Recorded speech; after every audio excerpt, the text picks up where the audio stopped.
안녕하세요. 개발협력 컨설턴트 이은샘입니다. 지난 시간에 이어 마저 성과관리 모형에 대해 다룹니다. 지난 시간에서는 저희가 변화이론과 성과 모형의 정의, 차이점, 연결점 등에 대해서 배웠는데요.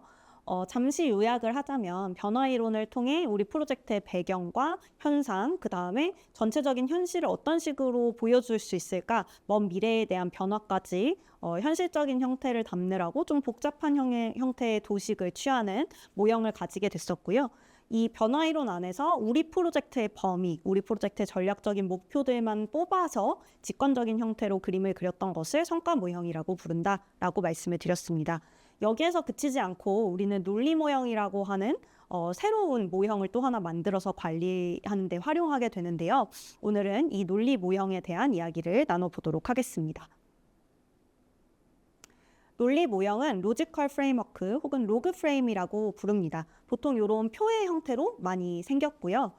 프로젝트 기획과 평가를 위해 구조화된 표다 이렇게 이해하시면 됩니다. 각기 다른 기관과 나라에서 이 논리 모형을 본인들에 맞게 디자인해서 사용하고 있는데요. 우리나라에서는 대표적인 형태로 프로젝트 디자인 매트릭스라고 하는 PDM이라고 하는 도구를 가장 많이 사용합니다. 구성 요소에는 목표, 활동 투입 전제 조건, 객관적 검증 지표, 검증 수단, 가정 이런 것들이 들어갑니다. 앞서 배웠던 변화이론과 성과 모형의 구성 요소들을 떠올려 보신다면 그 중에 일부가 이 논리 모형과 연관된다는 걸 보실 수 있을 겁니다. 예를 들어 목표 같은 경우는 변화이론에도 있었고 성과 모형에도 있었습니다. 활동 투입 전제 조건 이런 것들은 변화이론 안에 일부가 좀 녹아들어 있었죠. 객관적 검증 지표, 검증 수단 같은 경우는 앞에서 변화이론이나 성과 모형에 다 없었던 내용입니다.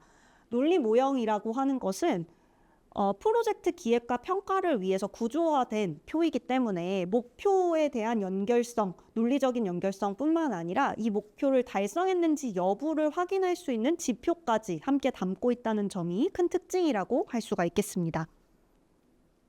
표의 모습에 대해서 조금 더 구체적으로 설명을 드리겠는데요. 이 형태는 우리나라에서 가장 많이 활용되고 있는 성과관리의 논리 모형인 PDM, 프로젝트 디자인 매트릭스의 형태입니다. 이 PDM 안에는 아까 말씀드린 것처럼 영향, 성과, 산출물이라고 하는 목표 체계, 그리고 활동 투입이라고 하는 프로젝트의 어떤 전개되는 활동들, 그리고 검증 지표, 검증 수단, 중요 과정과 선행 조건 이런 것들로 구성이 되어 있습니다. 하나씩 요소들을 조금 더 설명드려 보겠습니다. 이 가장 위쪽에 있는 가장 첫 번째 열에 나와 있는 영향, 성과, 산출물 요 위쪽의 세 개 같은 경우는 목표 체계를 의미합니다. 그래서 영향이라고 하는 것은 우리 프로젝트로부터 만들어낼 수 있는 가장 장기적인 변화를 우리가 영향이라고 주로 부르고요. 성과라고 하는 것, 아웃컴이라고 하는 것은 사업의 우리 프로젝트의 목적이자 산출물로 발생하는 변화라고 이해하시면 됩니다. 산출물, 아웃풋이라고 하는 것은 활동의 결과로서 활동으로부터 만들어지는 어떤 물건이나 서비스 등을 의미를 합니다.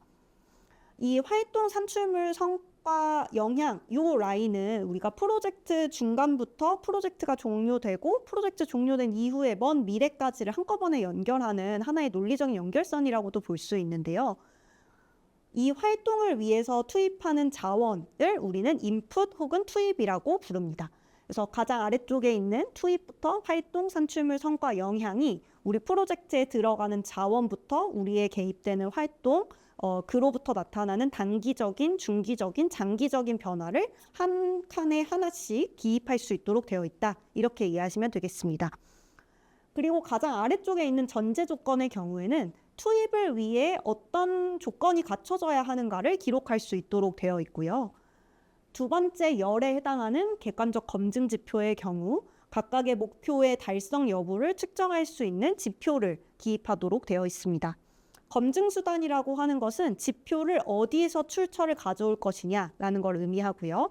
마지막 열에 있는 중요 과정의 경우에는 하위 목표에서 상위 목표로 올라가는 과정에서 꼭 충족되어야 하는 과정 이런 것들을 의미합니다. 그래서 이것들을 한눈에 들어오는 형태로 정리하면 이런 형태를 띠는데요. PDM이라고 하는 것이 사행사열의 표로 되어 있는데 일반적으로 우리가 표라고 하는 것을 읽을 때에는 왼쪽에서 오른쪽으로 그리고 위에서부터 아래로 읽는 것이 일반적입니다. 그래서 표를 우리가 읽을 때 보통 대각선으로 위에서부터 아래의 대각선으로 많이 읽어요.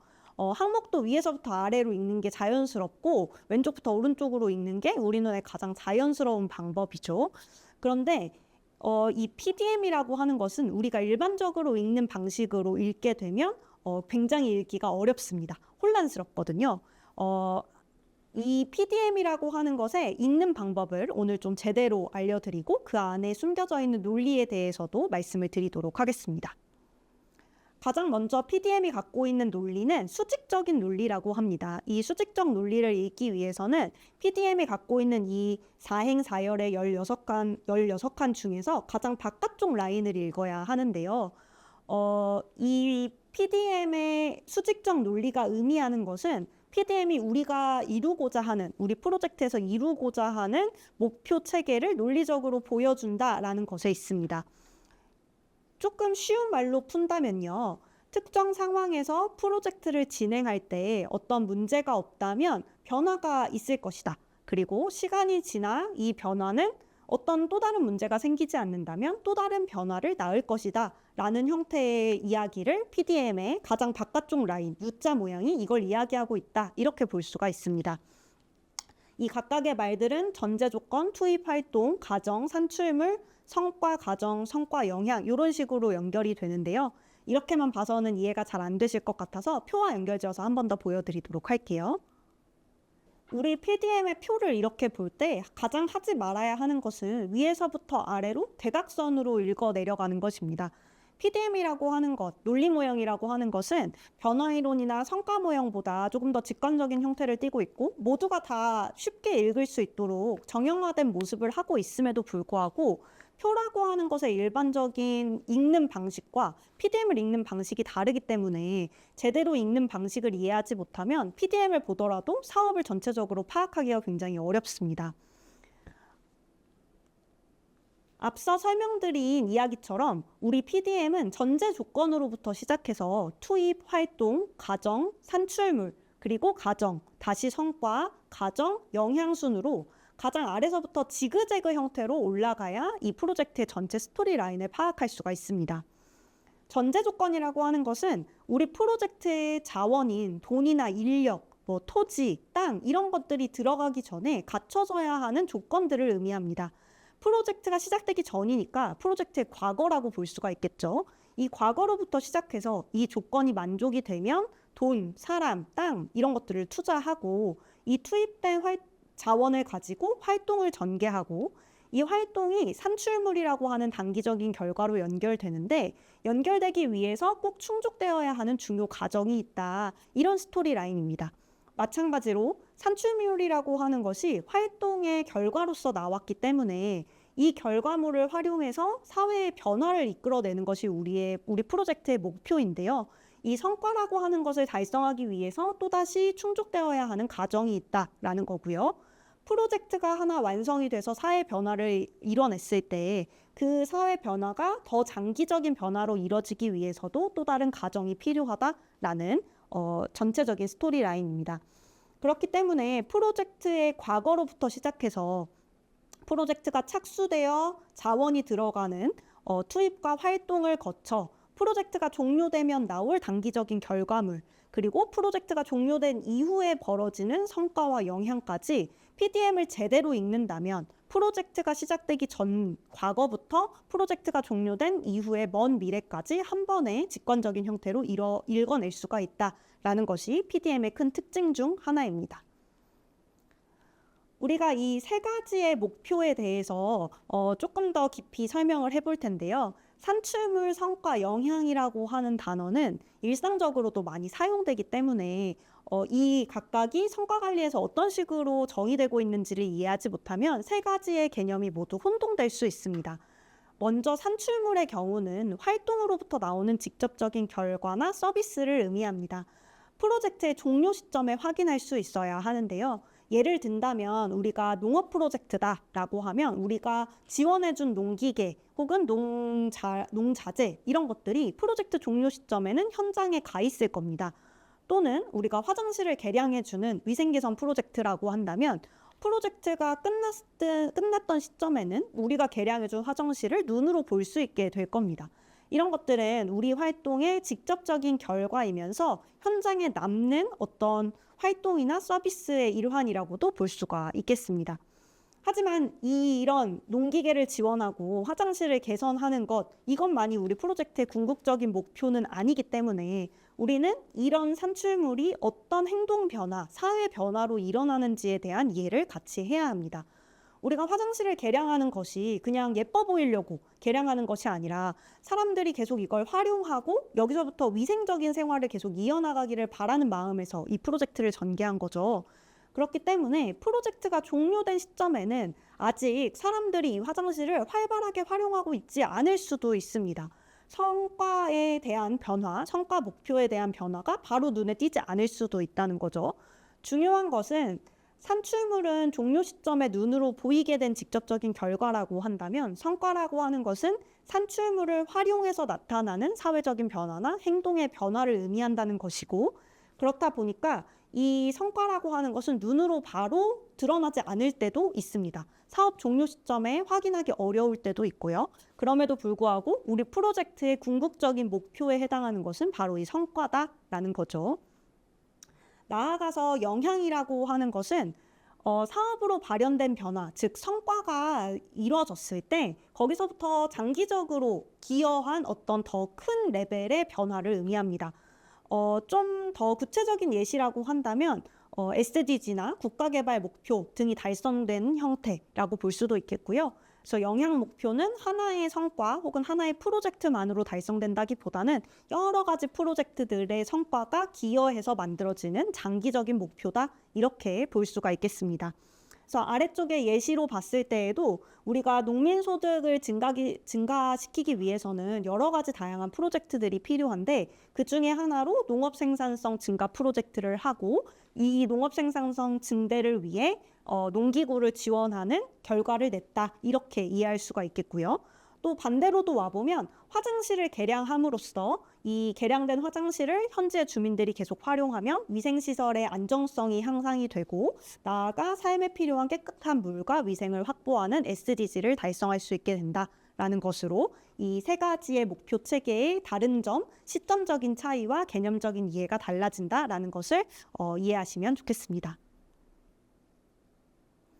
그래서 앞에서 봤던 요 표에 PDM의 가정 바깥쪽 라인, 전제 조건으로부터 시작해서 투입 활동, 가정 산출물, 가정 성과, 가정 영향으로 이어지는 이 지그재그의 모습으로 우리 프로젝트의 디자인 매트릭스를 읽었을 때 PDM의 과거부터 먼 미래까지를 잇는 논리적인 연결성을 확인할 수 있고요. 이것을 우리는 수직적 논리, PDM이 갖고 있는 수직적 논리라고 부릅니다. PDM이 이런 수직적 논리를 가지고 있기 때문에 우리는 논리적 기획의 결과물로서 이 PDM이 의미 있다고 말하는 거고요. PDM을 제대로 읽어낸다면 프로젝트가 뭘 이루려고 했는지 그걸 논리적으로 보여주는 도구로서 활용할 수가 있게 됩니다. 자, 그럼 가장 바깥쪽 라인을 읽고 나면 이 가운데에 비어있는 한 6칸 정도가 있는데요. 이 6칸은 수평적 논리로서 역할을 합니다. 이 가장 가운데에 있는 6칸과 이 가장 맨 끝에 있는 3가지를 연결해서 이 9칸을 읽어내면 수평적 논리를 읽을 수 있게 되는데요. 이 수평적 논리는 프로젝트가 제대로 흘러갔는지를 확인할 수 있게 해주는 도구로서 활용이 됩니다. 좀 더 쉽게 풀어서 설명했을 때 이 목표를 달성했는지 여부를 확인하려면 어떤 데이터를 어디서 확인하면 된다라는 논리 구조로 우리가 설명할 수가 있고요. 얘네는 각각 목표, 객관적 성과지표, 검증 수단으로 연결이 됩니다. 그래서 이렇게 PDM상으로는 1, 2, 3, 1, 2, 3, 1, 2, 3 이런 식으로 순서대로 읽으시면 되는데요.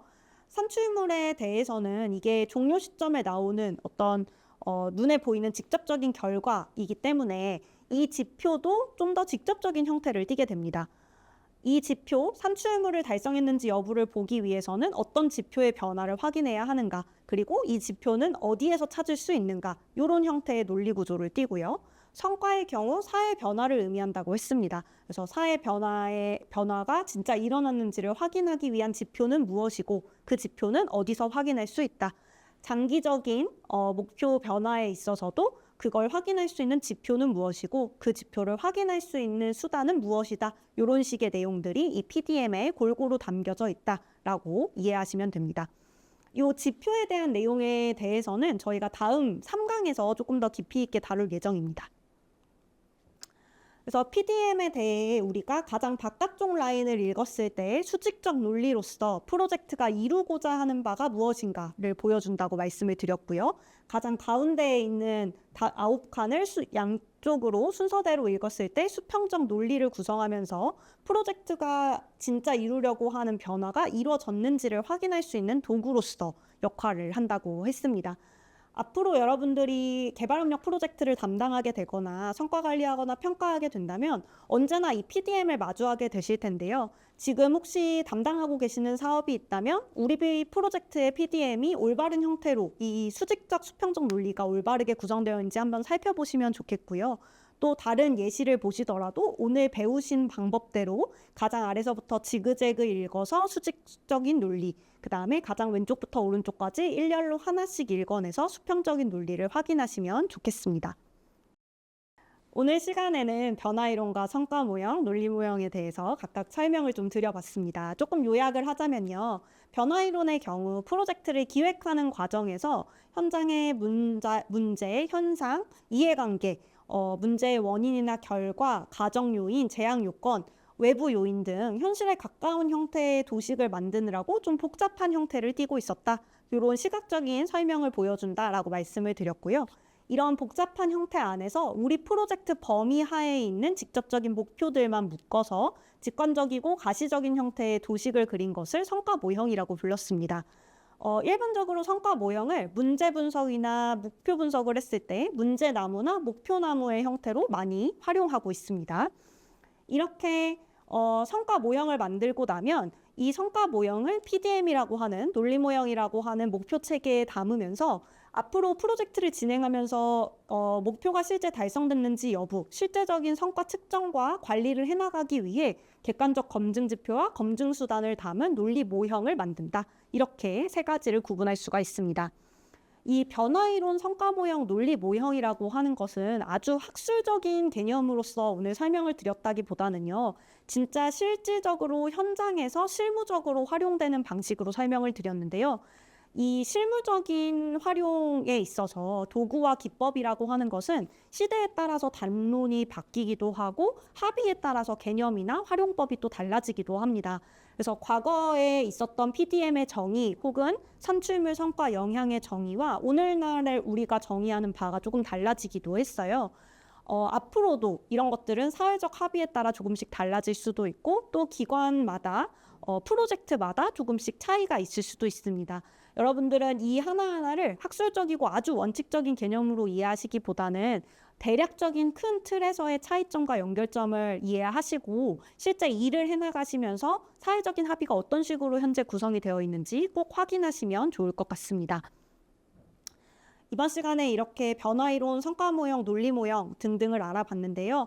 이제까지 헷갈렸던 이 세 가지 개념을 조금 더 명확하게 설명해 드리려고 했습니다. 조금 더 성과 관리에 대한 이해가 깊어지셨기를 바라며 저는 또 다음 시간에 뵙도록 하겠습니다. 감사합니다.